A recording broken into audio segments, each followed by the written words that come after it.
uniknya karena, rata-rata bahasanya adalah campuran dari bahasa Minang dan bahasa Jawa.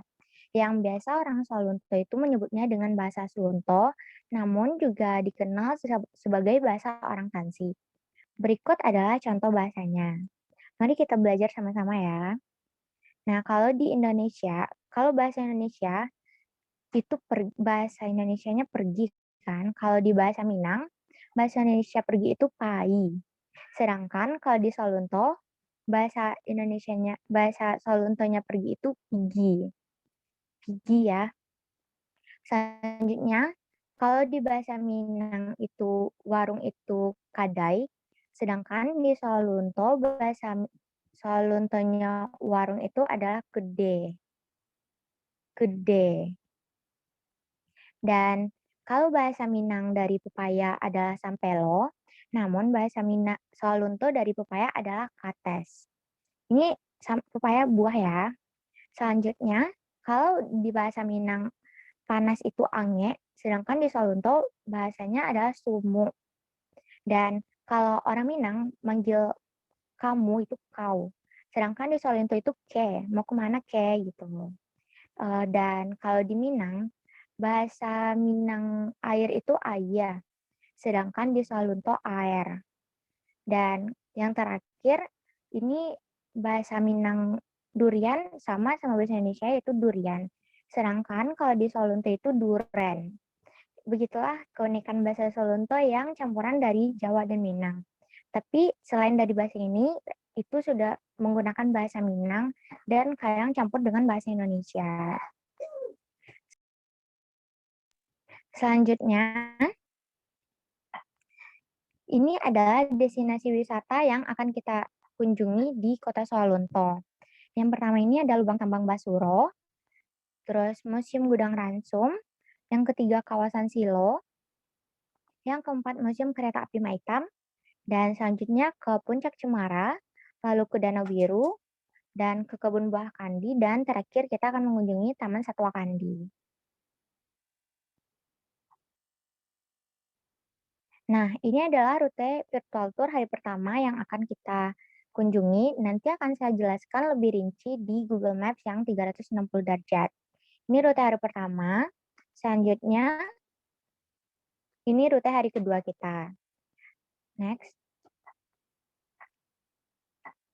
Nah, hari pertama di Sawalunto, kita akan mengunjungi Lubang Tambang Basuro, di mana Lubang Tambang Basuro ini merupakan bekas tambang batu bara Belanda yang namanya diambil dari nama mandor pekerja paksa zaman Belanda yang konon dikenal sebagai Mbah Suro. Lubang ini merupakan lubang bekas tambang batu bara yang ada di Tangsi Baru, Kelurahan Tanah Lapang, Kecamatan Lembah Tegar. Setelah mengunjungi lubang tambang Basuro, kita lanjut ke mengunjungi Museum Gudang Ransum. Nah, Museum Gudang Ransum merupakan sebuah kompleks bangunan bekas dapur umum para pekerja tambang batubara dan pasien rumah sakit umum di daerah Sawalunto yang ketika itu berjumlah ribuan. Dan museum ini dibangun pada tahun 1918 sewaktu penjajahan Belanda. Dapur umum ini dilengkapi 2 buah gudang besar dan untuk memasak kurang lebih sekitar 3.900 kilogram beras setiap harinya bagi para pekerja tambang batubara yang bekerja di lubang tambang Basuro tadi. Selanjutnya kita akan mengunjungi kawasan Silo. Nah, dari lubang tambang Basuro, Museum Gudang Ransum, kawasan Silo ini saling berhubungan. Yang tadi kan Museum Gudang Ransum ini tempat untuk dapur umumnya para pekerja paksa yang bekerja di lubang tambang Basuro. Sedangkan di kawasan Silo ini merupakan tempat bekas pengolahan batu bara. Nanti batu bara yang sudah selesai diolah nanti akan diletakkan di dalam silo. Nah, silo memiliki 3 tabung besar yang hingga kini masih berdiri tegak. Silo ini sengaja tidak dipindahkan dan tidak diperbaiki tujuannya untuk menjaga keantikannya. Bagian inti dari proses pengolahan batu tambang batu bara ini dibiarkan begitu saja sebagai saksi bisu akan kejayaan tambang masa lampau. Dan tiang-tiang besi berdiri kokoh menambah nilai sejarah yang begitu kental. Selanjutnya kita mengunjungi Museum Kereta Api Maitam. Sebenarnya di museum ini tidak hanya ada kereta api Maitam, ada 5 kereta api lagi yang ada di museum ini. Namun yang paling terkenal adalah kereta api Maitam.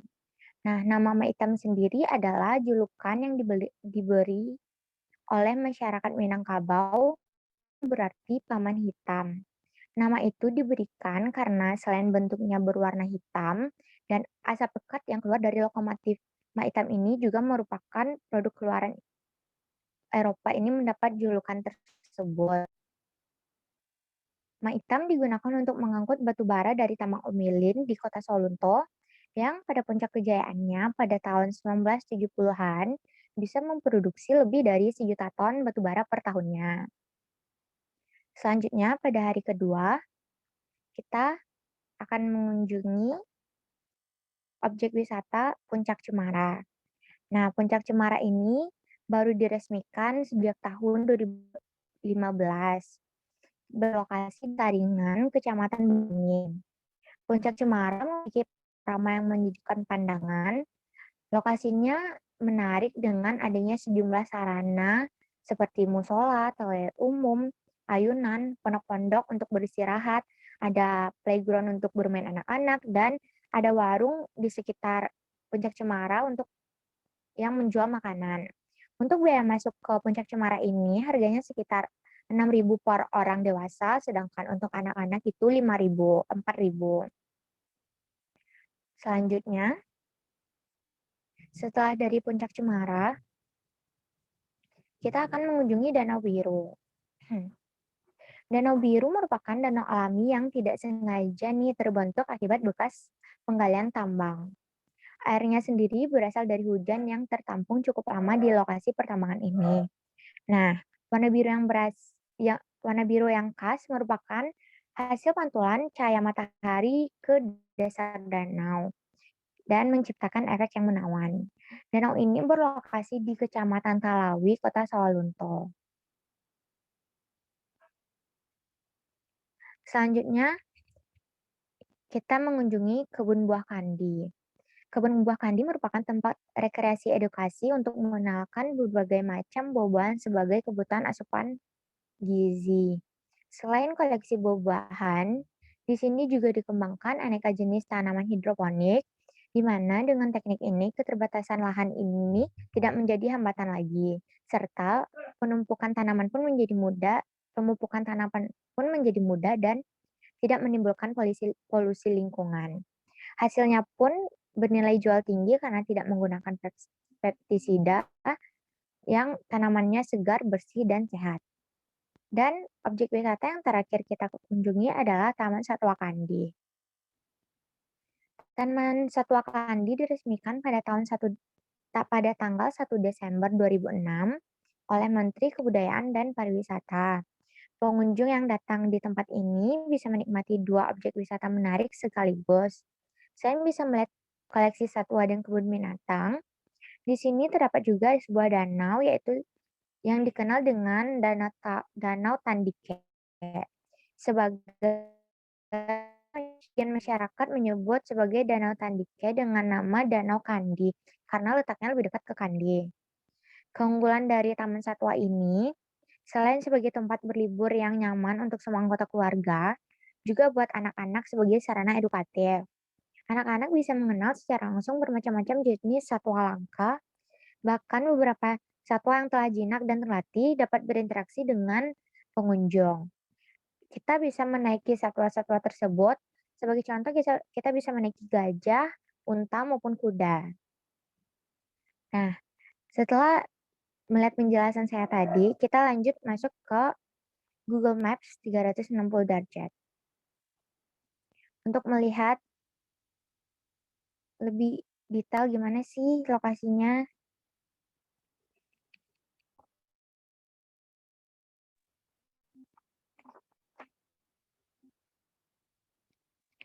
Nah, kita pertama meeting point dulu di Bandara Internasional Minangkabau.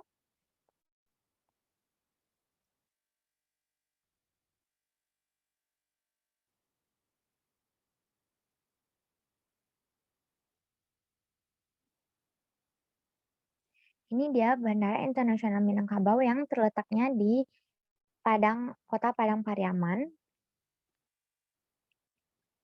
Dan dari Padang untuk menuju ke Salunto itu memakan waktu sekitar 3 jam perjalanan apabila jalannya itu tidak macet.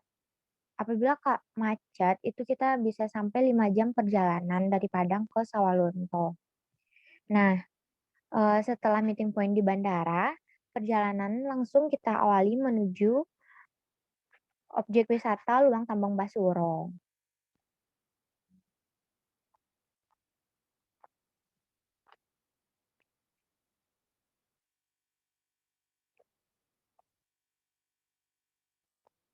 Nah, ini dia Lubang Tambang Basuro.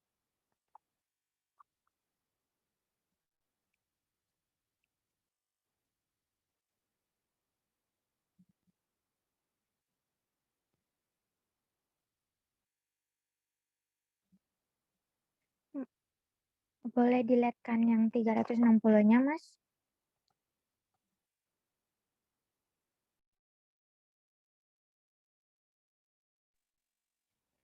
Nah, ini dia. Bangunan putih hitam itu adalah galeri box yang untuk kita melihat ke sana itu gratis, di mana itu ada informasi tentang destinasi wisata sejarah yang ada di Salunto. Nah, di sebelah kanannya galeri box itu ada pintu masuk, pintu masuk untuk mengunjungi Lubang Tambang Basuro.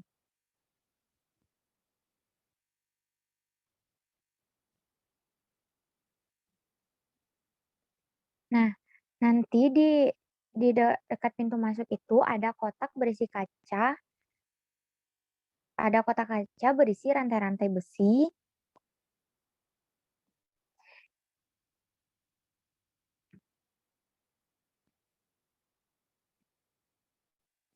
Next ke gambar yang tadi aja, Mas.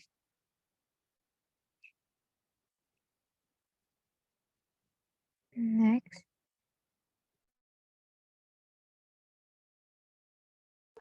Nah, ini sebuah kotak kaca yang berisi rantai besi. Nah, rantai ini dulunya diikat pada kaki dan tangan orang rantai. Makanya para pekerja paksa disebut orang rantai. Dan ini adalah dan lubang tambang boleh dimasuki dengan ditemani pemandu serta wajib mengenakan sepatu dan helm proyek. Next. Lubang tambang ini dibuka sekitar tahun 1898. Seperti yang sudah kita bahas di PPT, nama tempat ini berasal dari seorang mandor yang bernama Suro. Ia adalah pekerja yang tegas, taat beragama, dan disegani anak buahnya. Lubang tambang yang kita masuk ini berada di level pertama, di mana lorongnya memiliki panjang kurang lebih 185 meter.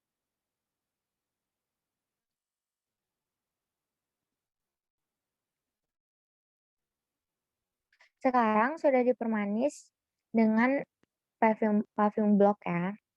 Dan penerangannya juga sudah cukup baik dan nyaman ketika menyusuri lubang tambang Basuro ini. Dan juga lubang tambang Basuro ini sudah diberi tiang penyangga untuk menguatkan atapnya dan dilengkapi alat sirkulasi udara. Untuk tiket masuk ke lubang tambang Basuro ini, kita cukup merogoh kocek sekitar Rp8.000 per orangnya. Namun itu belum termasuk tip pemandu ya. Dan waktu operasional lubang tambang Basuro ini yaitu dari hari Senin sampai Minggu setiap hari, mulai pukul 9 pagi sampai jam setengah 6 sore. Dan setelah dari Museum Lubang Tambang Basuro, kita mengunjungi Museum Gudang Ransum. Untuk dari Lubang Tambang Basuro dan Museum Gudang Ransum, sebenarnya kita tidak perlu menggunakan kendaraan. Kita bisa berjalan kaki sekitar 3 menit untuk menuju ke Museum Gudang Ransum ini.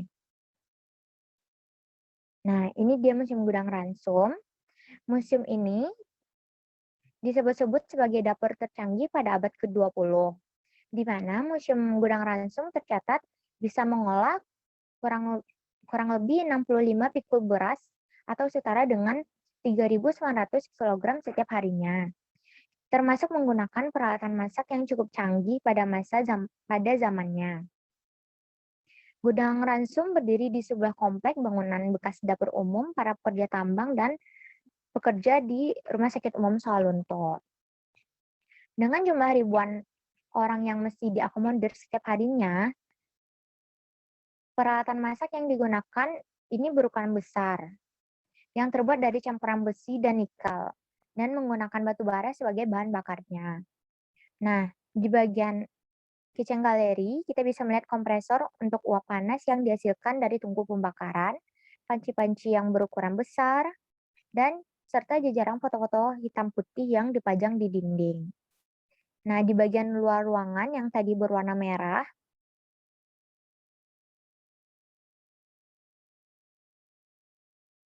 ini berwarna merah, ini merupakan tungku pembakaran batu bara atau yang disebut dengan power strom yang berwujud kotak berwarna merah. Bangunan ini terlihat masih bagus karena sudah mengalami revitalisasi. Dan untuk tiket masuk ke Museum Gudang Ransum ini, kita cukup membayar 5.000 per orangnya. Dan waktu operasionalnya untuk hari Selasa sampai Jumat itu mulai pukul setengah 8 pagi sampai jam setengah 5 sore. Dan untuk Sabtu Minggu, jam operasionalnya mulai dari pukul 9 pagi sampai jam 4 sore.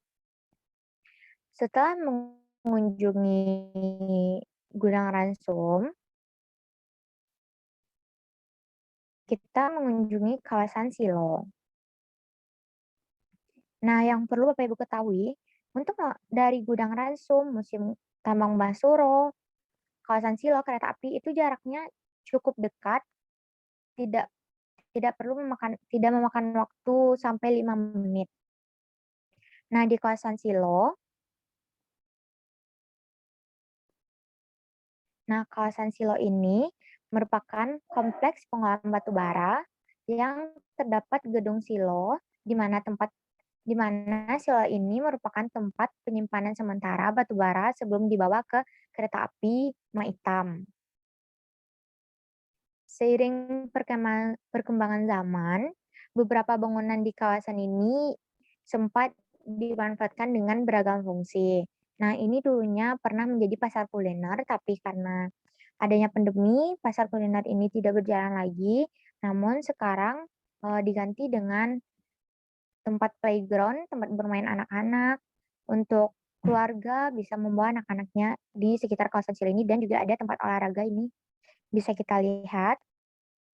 Dan Silo ini sengaja tidak dipermak karena tujuannya untuk meninggalkan kesan tuanya. Nah, selain itu, sirine pada Silo masih berbunyi setiap pukul 7 pagi, 1 siang, dan 4 sore waktu setempat, di mana dulunya pada masa pemerintahan Hindia Belanda, sirine di Silo ini menandakan jam kerja orang rantai atau narapidana yang dijadikan kuli pengambilan batu bara.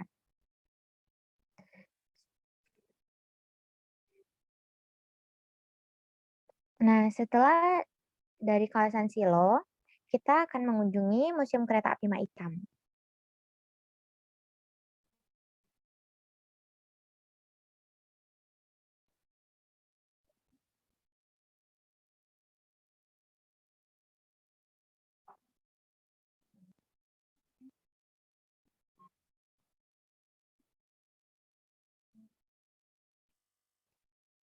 Ini dia lokasi di Museum Kereta Api Maitam. Pemerintah Kota Sawalunto bekerja sama dengan PT Kereta Api menjadikan stasiun kereta api di Sawalunto sebagai museum kereta api kedua di Indonesia setelah Ambarawa sejak tahun 2005. Nah, ini adalah potret dari kereta api Maitam.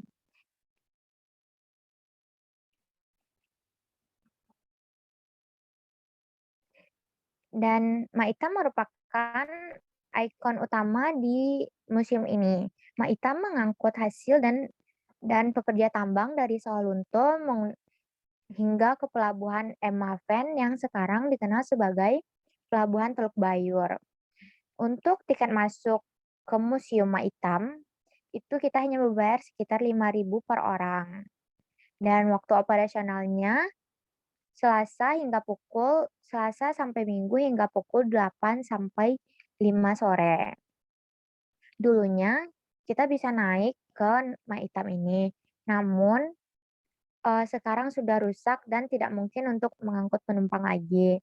Dan sekarang di Museum Kereta Api Maitam ini juga sudah dibuka kafe Resto Maitam, di mana salah satu kereta apinya ini seperti yang kita lihat pada gambar, ini merupakan kereta api Resto. Nah, sekarang pemerintah Kota Sawalunto sudah mengizinkan kereta api Resto ini untuk dijadikan kafe dan kita bisa menikmati nuansa kafe yang di kereta api Resto ini. Kita boleh masuk ke dalamnya dengan harga yang cukup terjangkau. Kalau ini memiliki 2 gerbong, gerbong yang pertama itu untuk chef yang memasak dan yang kedua itu baru untuk pengunjung.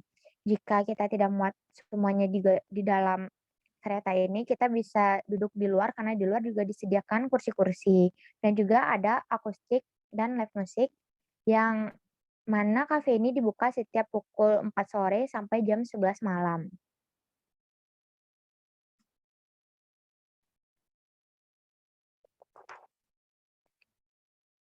Nah, inilah hari pertama destinasi-destinasi wisata yang akan kita kunjungi. Selanjutnya kita masuk ke hari kedua. Kita akan menginap dulu di Hotel Ambilin. Masih terletak di sekitar daerah objek wisata yang kita kunjungi tadi. Hotel Ambilin ini berlokasi di Jalan Ahmad Yani, Pasar Kota Sawalunto.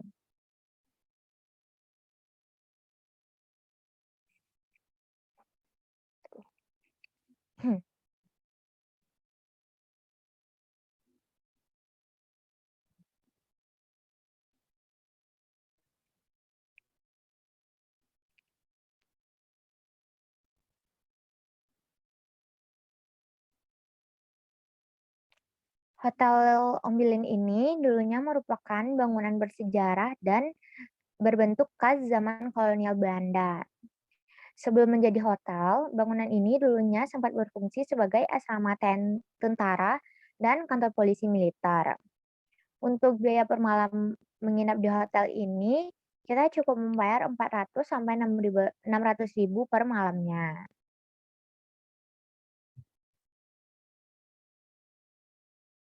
Nah, ini bangunannya masih khas pada zaman kolonial Belanda ya. Nah, setelah beristirahat di Hotel Ambilin, paginya kita akan langsung mengunjungi Puncak Cemara.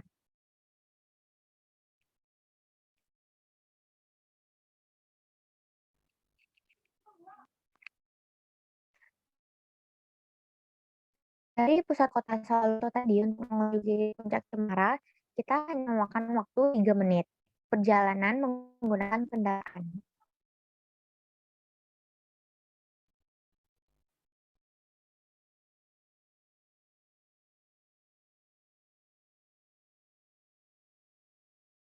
Nah, jam operasional di Puncak Cemara ini mulai dari pukul 9 pagi sampai jam 9 malam, bahkan pada libur atau pada saat momen-momen khusus. Nah, di Puncak Cemara ini disediakan beberapa fasilitas seperti gazebo-gazebo yang di mana gazebo ini atapnya seringkali dipakai untuk bermain kera-kera ekor panjang.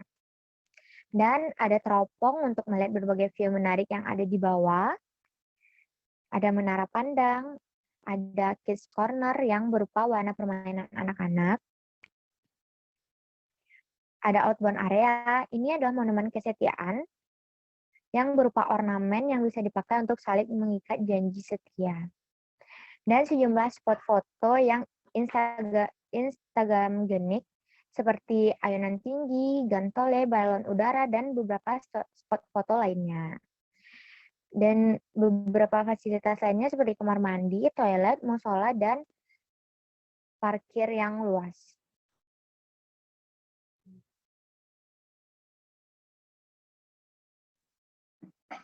Nah, ini untuk spot foto ya.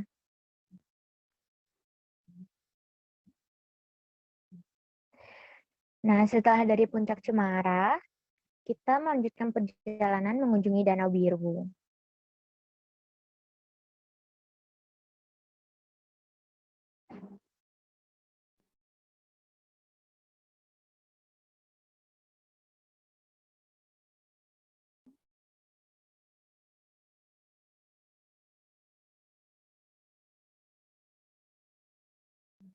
Danau Biru ini sebenarnya memiliki abstrak yang yang belum bagus, namun ketika kita sampai di atas, kita akan merasa puas melihat pemandangan Danau Biru ini. Nah, ini dia Danau Biru. Danau ini merupakan danau alami yang tidak sengaja terbentuk akibat bekas penggalian tambang. Airnya ini berasal dari air hujan yang tertampung cukup lama di lokasi pertambangan ini. Dan warna biru yang khas merupakan pantulan cahaya matahari ke dasar danau yang menciptakan efek menawan seperti ini.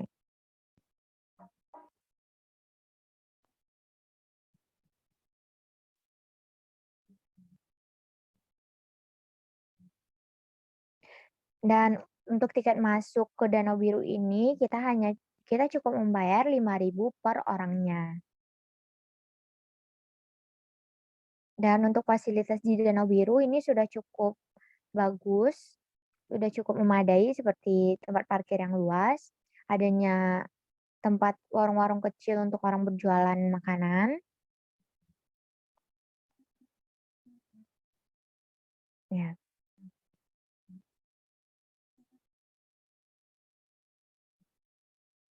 Nah, setelah mengunjungi Danau Biru, kita selanjutnya akan mengunjungi kebun buah kandi.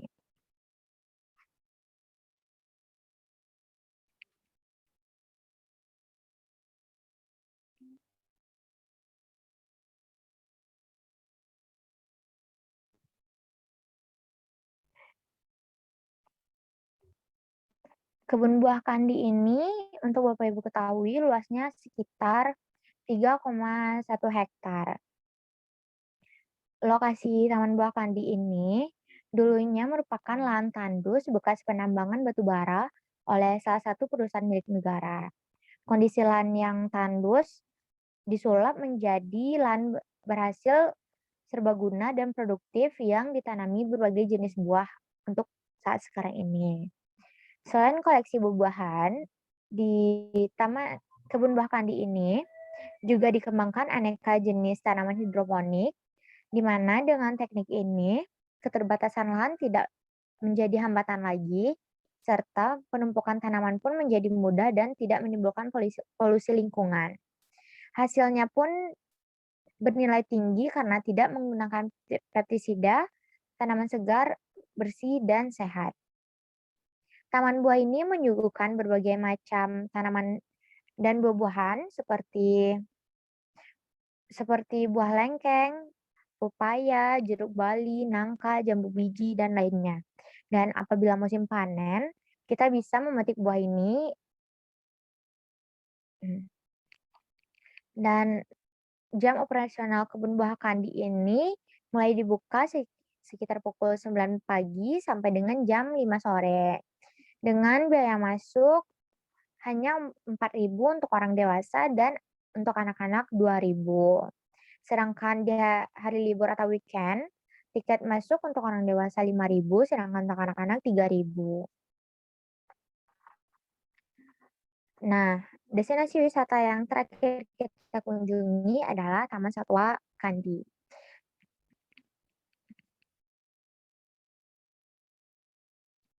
Letaknya tidak jauh dari Kebun Buah Kandi. Kedua objek wisata ini merupakan salah satu resort dari Resort Kandi, yang Resort Kandi ini diketahui luasnya sekitar 400 hektar. Dan untuk kebun buah ini luasnya dan untuk taman satwa ini luasnya sekitar 5 hektar. Biaya masuk di taman satwa ini membayar 15.000. Di taman satwa ini terdapat banyak fasilitas yang tentunya bisa memberikan kenyamanan untuk kegiatan wisata kita. Seperti berbagai gazebo yang dapat kita jadikan sebagai tempat untuk bersantai pada berwisata di tempat ini. Dan satwa yang dapat kita lihat di tempat ini antara lain seperti kura-kura, monyet, beruang, madu, beruang madu, tapir, rusa, unta, kanguru, dan berbagai jenis macam burung, ular, dan masih banyak lagi. Tidak hanya melihatnya saja, kita juga bisa berinteraksi langsung dengan berbagai jenis hewan, mulai dari gajah, unta, maupun kuda. Kita bisa menunggangi berbagai hewan tersebut hanya dengan merogoh kocek sekitar 5.000 per orangnya untuk melakukan sekali perjalanan. Mungkin di sini ada gambarnya ketika menaiki salah satu hewan tersebut, antara unta atau gajah.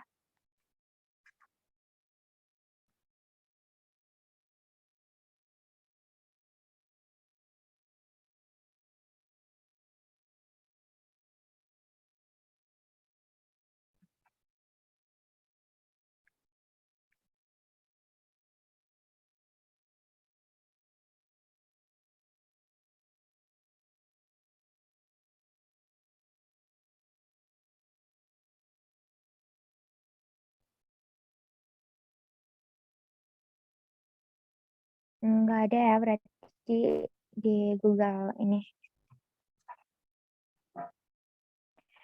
Dan tidak hanya menunggangi satwa saja, di lokasi Taman Satwa Kandi ini juga terdapat sebuah danau yang dikenal dengan nama Danau Tandike.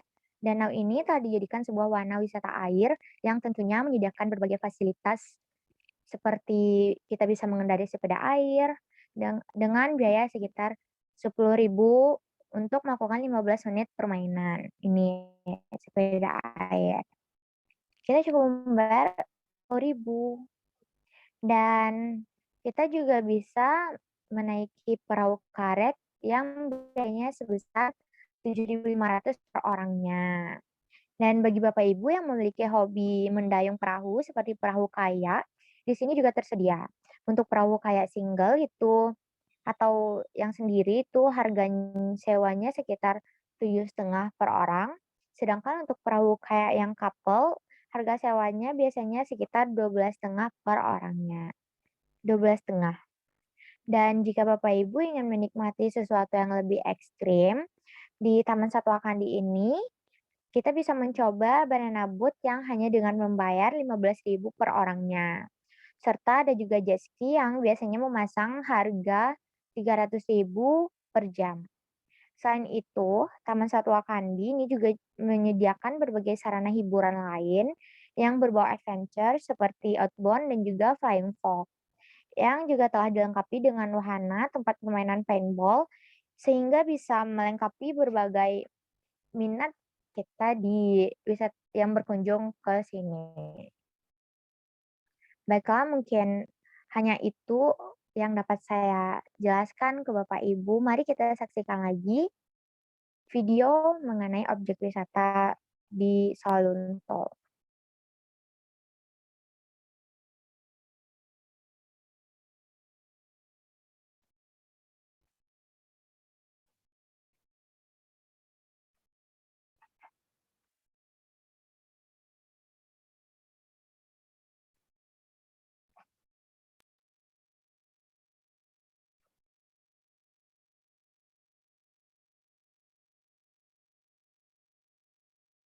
Nah,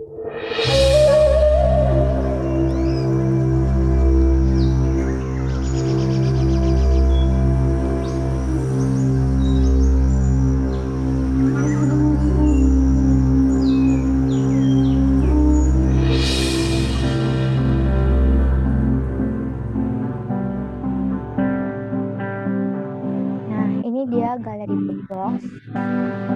Untuk masuk ke galeri ini kita tidak perlu membayar, gratis. Nah, ini lubang tambang Basuro. Ini bagian dalam dari lubang tambang Basuro yang panjangnya kurang lebih 185 meter. Ini museum gudang ransum.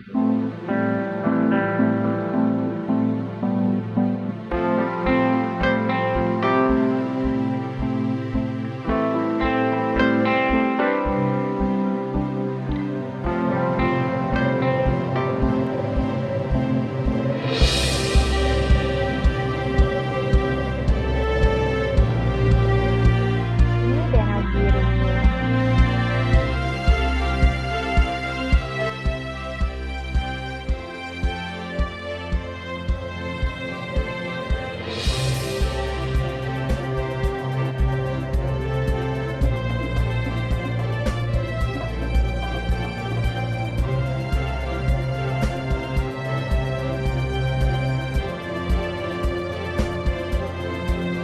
Taman Silo.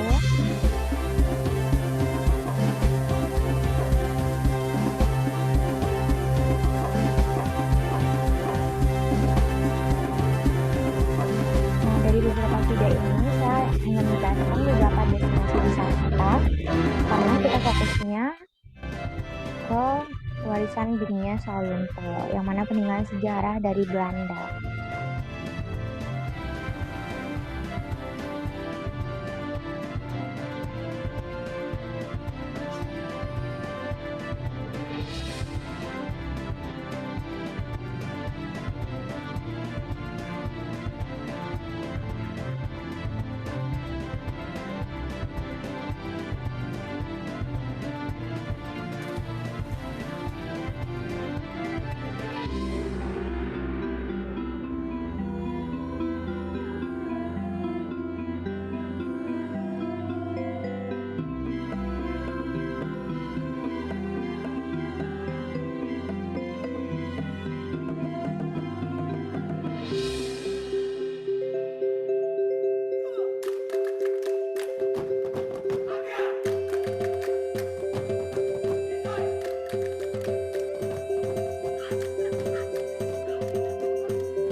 Baiklah, terima kasih. Saya kembalikan kepada host kita, Kak Ellen.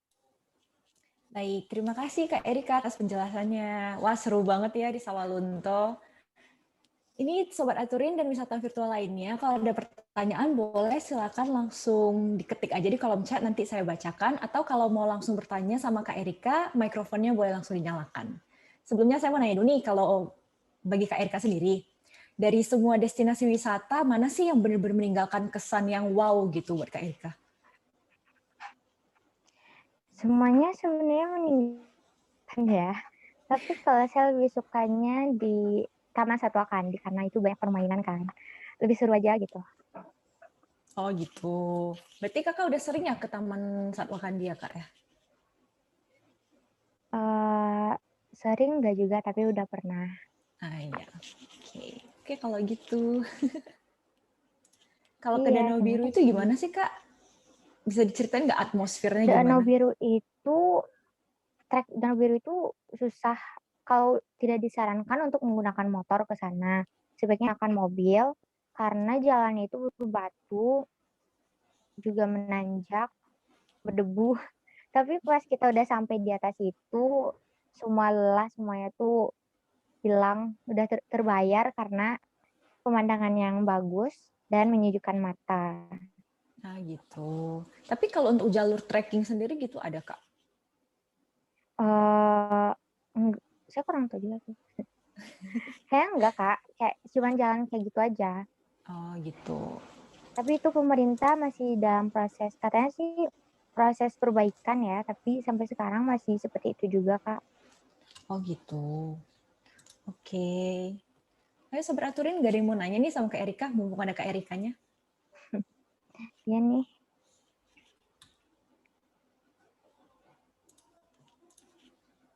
Kalau nggak ada yang nanya, aku nanya lagi deh. Boleh kak. Nggak apa-apa ya kak ya? Enggak apa-apa. Kak, ini Kak, kalau rekomendasi tempat kuliner yang wajib dikunjungi di sekitaran objek wisata ada nggak Kak? Yang Nah ada benar-benar tuh, harus banget gitu. ada. Kalau di Solonto itu, di dekat Lubang Tambang kita tuh bisa jalan sekitar nggak sampai 3 menit, nanti kita sampai di lapangan segitiga. Nah, di lapangan segitiga itu pusat kulinernya Solonto, tapi itu bukannya dari jam 5 sore sampai malam. Jadi kayak kuliner malam gitu di lapangan segitiga itu.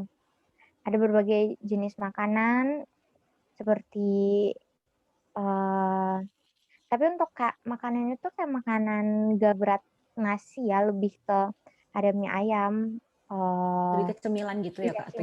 cemilan-cemilan gitu. Oh gitu. Mm-mm. Wah ada pertanyaan nih Kak dari Kak Wilda. Saya bacakan ya Kak. Iya, Mbak. Kak Erika, apakah boleh di Danau Biru berenang? Nah, terima kasih Kak Wilda udah bertanya. Kalau untuk di Danau Biru tidak diperkenankan berenang oleh eh, oleh pengawas setempat karena danau itu kan hasil pengolahan tambang, tapi takutnya itu tidak baik untuk tubuh kita. Jadi di Danau Biru tidak diperkenankan berenang, hanya untuk foto-foto aja. Gitu Kak Wilda. Oh, jadi lebih baik nggak usah berenang lah ya Kak? Ya nggak usah, cari aman aja. Ya. Oke, kalau gitu selanjutnya ada lagi nih Kak pertanyaan dari Kak Jo. Kak Jo Iya. nanya, destinasi favorit Kak Erika untuk foto-foto di mana ya yang pemandangannya bagus dan indah kalau di Sawah Lunto? Terima kasih Jaya udah nanya. Kalau semua di Solunto itu bagus-bagus untuk foto. Itu rata-rata yang di PPT itu ada foto saya yang udah foto di sana. Jadi itu aja dimasukkan. Sebenarnya bagus kok di Silo bagus, di Museum Gudang Ransom bagus. Tapi kalau banyak spot fotonya bagusan di Museum Gudang Ransom sih karena banyak kan lokasi-lokasi gedung-gedungnya. Jadi kita mau foto di mana aja bisa gitu. Oh iya gitu Museum ya Gudang Kak. Ransom. Jadi pengen pergi. Ayo langsung Kak, tiket kan murah. Kalau dibiayain sama Kak Erika, saya langsung pergi nih Kak. Aduh, pokoknya Kak.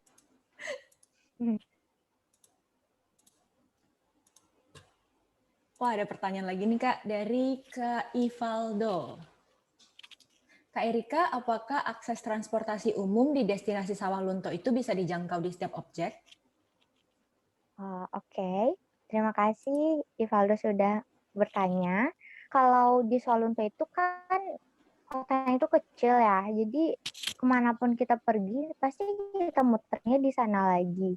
Jadi kalau untuk angkutan umum belum seperti di Padang, tidak ada Trans Padang, tidak ada Gojek, Grab, ataupun aplikasi yang online lainnya, hanya menggunakan jasa dari eh, para para orang di sekitar seperti ojek, ojek bukan ojek online, ojek biasa, dan juga ada angkutan umum, tapi angkutan umumnya itu tidak terlalu banyak. Jadi kalau untuk mengunjungi dari objek ke objek sebenarnya kalau yang hari pertama itu kita cukup berjalan kaki aja bisa kok gitu. Kalau untuk ke Danau Biru itu jauh-jauh sebaiknya kita menggunakan kendaraan pribadi. Kalaupun ojek itu mematok harga 7.000 dimulai 7.000 sampai sejauh mana perjalanan kita. Begitu. Oh iya gitu. Kalau misalkan angkutan umum gitu ada jam-jamnya nggak Kak? Atau bebas aja gitu? Kalau angkutan umum di sana, kalau untuk yang angkutan umum yang mobil itu ada jamnya, itu hanya sampai jam 5 sore. Setelah itu kita menggunakan ojek. Di sana kebanyakan ojek. Ojek biasa ya, belum ada Ya, yang ojek online gitu. biasa. Belum. Oke. Mm-mm. Ayo Sobat Aturan, ada lagi yang mau nanya, mumpung ada Kak Erika nih. Iya. Mikrofonnya boleh langsung nyalain kok kalau misalkan mau bertanya secara langsung. Ada pertanyaan lagi nih dari Kak Jo. Kuliner favorit Kak Erika di Sawah Lunto yang khas dari Sawah Lunto apa Kak? Kalau kuliner khasnya Solo itu rata-rata sama aja sih, sama di Padang. Yang pastinya rendang ya, karena Minangkabau. Tapi kalau yang paling khas di Solo itu aku suka tahu Soluto sih.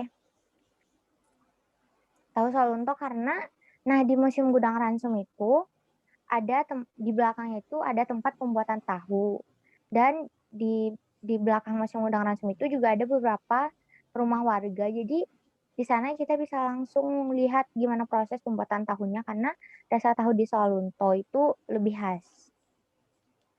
Oh gitu. Gitu. Kita boleh ini nggak Kak, belajar bikin tahu bareng nggak kalau di Boleh, sana? boleh banget di sana. Seru juga ya, aduh jadi pengen Iya, pergi. ayo Kak. Segera, segera. Oh iya Kak, mau nanya juga nih, Ya, kalau misalkan di Sawalunto ada pusat oleh-oleh nggak Kak? Atau kan tadi kata Kakak kita harus dari Padang ke Sawalunto dulu ya? Kita harus ke iya, Padang dulu baru ke Sawalunto kan ya? iya. Jadi biasanya itu beli oleh-olehnya itu di Sawaluntonya atau ntar pas balik ke Padang baru beli oleh-oleh? Kalau bagusnya nanti kita muter ke Padang dulu ya, sambil lihat Padang bentar. Kita beli oleh-olehnya di Padang aja. Kalau di Padang itu ada Christian Hakim, itu pusat oleh-oleh yang paling terkenal, yang letaknya ada yang di dekat Jembatan Siti Nurbaya. Kalau untuk harga oleh-oleh di Christian Hakim itu mulai dari 20 ribuan. Kita beli oleh-olehnya di Padang aja, bagus. Padang aja ya Kak ya? Ya. Oke. Soalnya orang Solo itu kalau beli oleh ke Padang juga, soalnya kan kalau bandara di Solo nggak ada, jadi rata-rata ke Padang dulu baru ke bandara gitu. Oh iya. Mm-mm. Oke, oke. Oh ya Kak, ada pertanyaan lagi nih Kak dari Kak Wilda. Kak Iya. Erika, aku mau nanya, kalau di Padang sebutan untuk perempuan itu kan uni ya. Kalau di Sawah Lunto, apakah ada sebutan lain? Nah, karena tadi bahasa Solo itu khas ya, unik antara perpaduan bahasa Indonesia, Minang, dan Jawa. Nah, kalau di Solo kalau untuk panggilannya itu sama, masih uni juga. Untuk perempuan uni, uni kok sama. Uni Erika.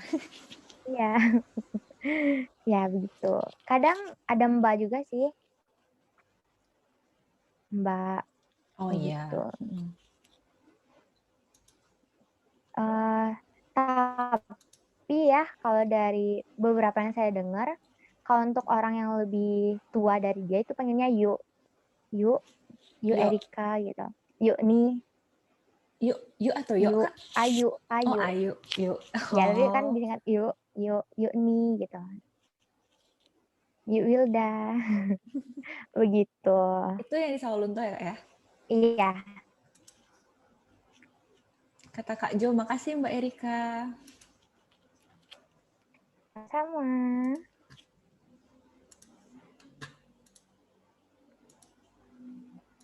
Sobat Aturin, ada lagi yang mau nanya?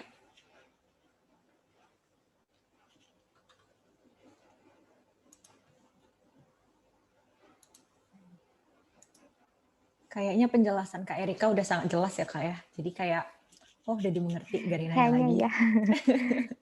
Iya nih, masih Iya. ada yang mau nanya? Boleh.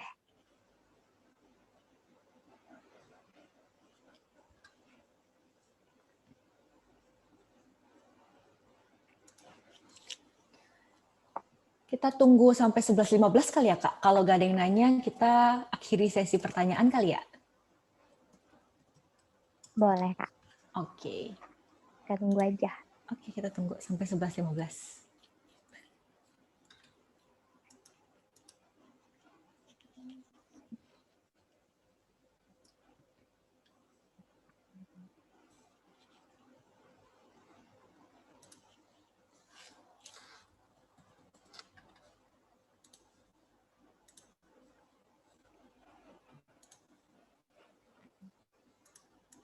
Kak Erika tadi kan katanya di Museum Kereta Api Mak Itam itu udah dijadiin kafe ya Kak. Itu gerbongnya Iya. gerbong asli dari zaman Belanda atau bikin gerbong baru Kak untuk kafenya?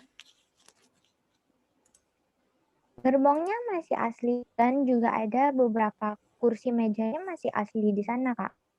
Jadi dirawat sama orang sana dan sekarang udah boleh dimasuki dan kita boleh duduk di dalam kereta resto itu. Kalau dulu kan keretanya sambil jalan tuh, kalau sekarang kan nggak mungkin jalan lagi, udah nggak kuat ya, gitu. Oh iya. Oh, oke, Mm-mm. oke. Oh ya, Kak, ada nih pertanyaan dari Kak Raffi Dola. Kak, kalau ke sana enaknya backpacker atau gimana ya, Kak? Terima kasih Pak Raffi sudah bertanya. Kalau menurut saya backpacker juga bagus karena untuk tujuan ke sana nggak terlalu susah. Jadi kita bisa sendiri aja kita udah bisa tuh ke sana. Jalannya kalau kita tuh pasti nggak tersesat karena Solo tuh kecil kemana-mana. Kemanapun kita pergi nanti kita akan balik lagi ke sana. Jalannya tuh ya itu aja gitu. Jadi kalau saya sih backpacker juga nggak apa-apa gitu. Gitu ya, Kak. Oh ya, Kak, kondisi apa sih objek wisata di sana gimana sih, Kak? Kan sekarang lagi pandemi, Kak. Apakah ada yang tutup atau masih Iya. dibuka seperti biasa? Kalau sekarang masih buka seperti biasa Kak, cuman wisatawannya aja yang tidak seramai biasanya. Kalau di sana masih normal seperti biasanya aja. Kan sekarang udah mulai new normal lagi nih, jadi udah mulai normal. Cuman belum seramai yang dulu-dulu sih. Oh, iya sih ya, lagi pandemi juga. Oh iya, Kak ini ada pertanyaan lagi di atas. Will Oh iya, ada pertanyaan dari Kak Uni, Wilda. Uni iya, Erika boleh belajar bahasa Sawalunto sedikit nggak? boleh. Kalau kalau bahasa Saluntonya kede, kada, warung, itu kede. Dan kalau kamu itu ke. Coba kita belajar, coba kita sama-sama ya. Boleh diaktifkan. Mikrofonnya. Kayak mau pergi kemana gitu. Kayak Mau campur pergi rebah kemana? tuh. Iya, kayak mau pergi kemana. Pergi itu pergi, kayak itu kamu, gitu. Kalau udah makan belum apa, Kak? Bahasa Sawaluntonya. Kayak dah mam. Dan kadang dia mam, kadang makan gitu. Tergantung orangnya sih. Oh, lucu ya, Mam, gitu. Iya, campur-campur gitu bahasanya. Jawa, Minang, bahasa Indonesia gitu di Sawalunto. Oke. Oh ya Kak, ada lagi nih pertanyaan dari Kak Jo. Museumnya kalau pandemi gini masih buka nggak Mbak Erika? Museum buka, terakhir saya ke sana 2 minggu yang lalu itu masih buka, tapi tidak seramai biasanya. Biasanya tuh kalau weekend itu udah rame, pengunjung datang, kadang udah bus-bus pariwisata itu udah banyak terparkir. Tapi kemarin pas saya ke sana nggak terlalu sih, Nggak karena seramai pandemi biasanya. juga ya. Mm-mm. Oke. Ada lagi Sobat Aturin yang mau nanya? Kayaknya udah nggak ada nih Kak. Kita Iya, sesi foto bersama dulu kali ya? boleh.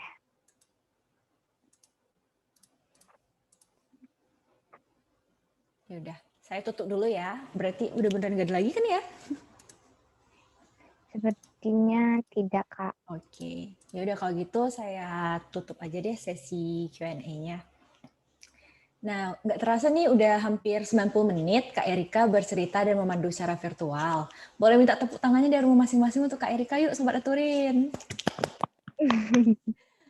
Makasih banyak loh Terima Kak Erika kasih. udah Terima kasih juga nemenin, Kak udah Ellen. memandu dan bercerita. Nanti saya ke Kak Erika lagi ya untuk closing statement. Oke. Nah, Sobat Aturin dan wisatawan virtual di rumah, acara Festival Wisata Virtual Ranah Minang ini masih berlangsung selama bulan Maret dan dilakukan secara gratis. Jadi, jika Sobat Aturin ingin mengikuti virtual traveling dengan tema yang lain, silakan bisa langsung mendapatkan tiket gratisnya di loket.com. Sebelum kita foto bersama, saya ke Kak Erika dulu deh buat closing statement. Silahkan Kak Erika barangkali ingin mengajak Sobat Aturin dan wisatawan virtual di rumah untuk berkunjung secara langsung. Oke, terima kasih Kak Ellen. Dan saya juga ucapkan terima kasih kepada seluruh peserta yang telah mengikuti acara virtual tour warisan dunia Sawalunto. Semoga jika ada waktu dan ada lebih maninya, kita bisa berkunjung ya ke Sawalunto. Kan menarik gitu. Dan terima kasih juga kepada seluruh peserta yang sudah mengikuti virtual tour dari awal acara hingga ke akhir acara. Apabila saya ada kesalahan kata, saya mohon maaf. Dan saya ucapkan terima kasih semuanya dan tetap jaga kesehatan, patuhi protokol kesehatan. Terima kasih. Makasih Kak Erika. Nah, Sama-sama. kalau gitu yuk sekarang kita masuk ke sesi foto bersama. Sobat Aturin jika berkenan boleh dinyalakan kameranya, kita akan ambil foto. Silahkan Kak Rangga.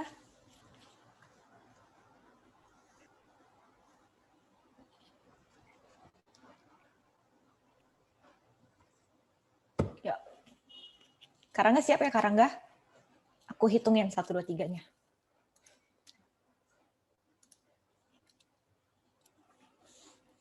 Senyum semuanya. 1, 2, 3.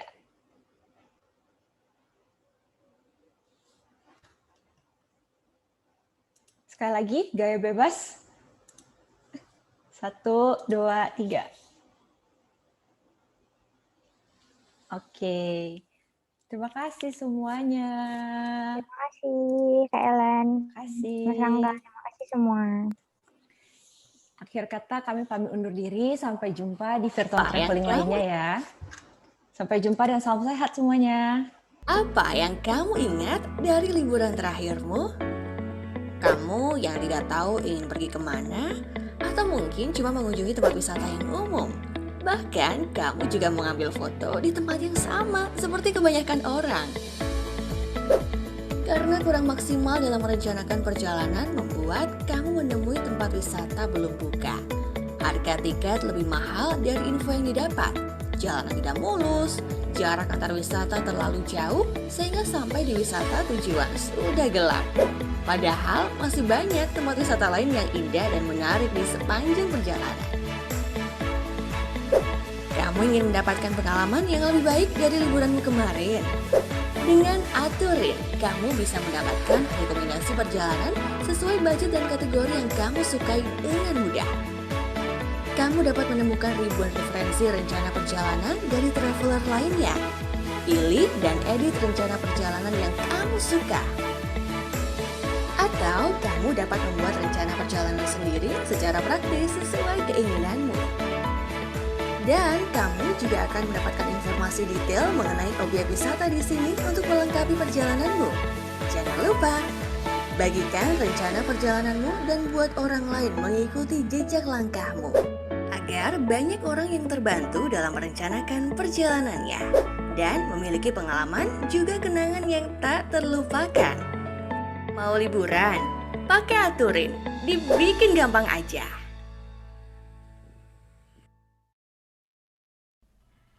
Halo Sobat Aturin, selama pandemi ini apa aja nih yang sudah kamu lakukan di rumah? Pernahkah kamu merasa bosan dengan rutinitas yang itu-itu saja? Pasti seru ya kalau kita bisa keliling kota sambil kulineran, bermalam di penginapan yang nyaman, dan pergi ke tempat yang belum pernah kita kunjungi. Sayangnya semua harus ditunda karena adanya pandemi. Tapi tidak perlu khawatir, kamu bisa mengobati kerinduan jalan-jalan dengan virtual tour. Virtual tour adalah cara baru untuk traveling dari rumah. Kamu akan ditemani oleh pemandu wisata lokal yang akan menceritakan berbagai hal menarik seputar liburan di sana. Sehingga saat pandemi ini berakhir, kamu sudah tidak bingung deh mau traveling kemana. Kamu juga bisa memesan oleh-oleh khas daerah sana loh. Jadi, walaupun jalan-jalannya virtual, oleh-olehnya tetap aktual. Kamu bisa menikmati indahnya jalan-jalan virtual ke Labuan Bajo, Raja Ampat, dan banyak tempat seru lainnya melalui virtual tour bersama Aturin. Untuk mengikuti virtual tour ini, kamu bisa mengunjungi Instagram atau website Aturin. Lalu, pilih virtual tour mana yang ingin kamu ikuti.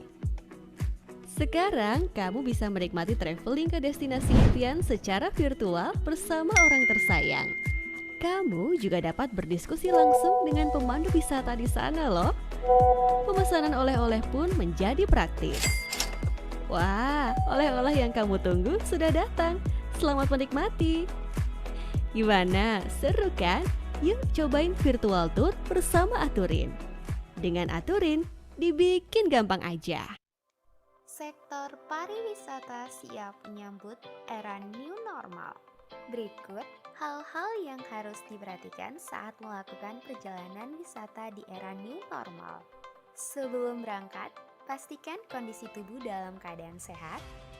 Jangan lupa siapkan travel kit seperti sabun, hand sanitizer, tisu basah, tisu kering, botol minum, peralatan makan, dan alat ibadah pribadi. Dalam perjalanan, wajib menggunakan masker dan jangan lupa sediakan masker cadangan. Lakukan perjalanan wisata dengan jumlah orang yang sedikit.